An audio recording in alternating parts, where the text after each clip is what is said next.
Hey, let me show you how you can change bezel on your Xiaomi Watch S4. So I will try to put it really close to show you how it actually works.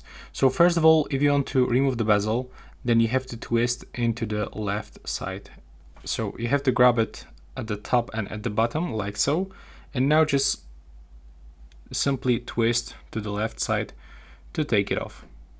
Now, if you want to put it back, just put it back like so. And you have to twist a little bit. Oh, there we go. And now you have to twist this into the left side. You have to actually put a little bit force to it.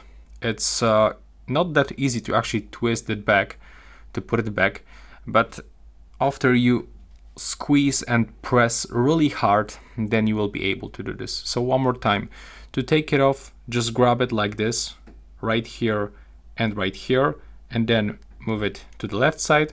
But to twist that back, just move it to the right side. Yeah, that's honestly really hard, especially, I mean, in my specific model, that's really hard to put it back. But you can tell me in the comments how it actually works in your case. As you can see now, everything is fine and it's not moving anymore. So yeah, that's all. Thanks for watching.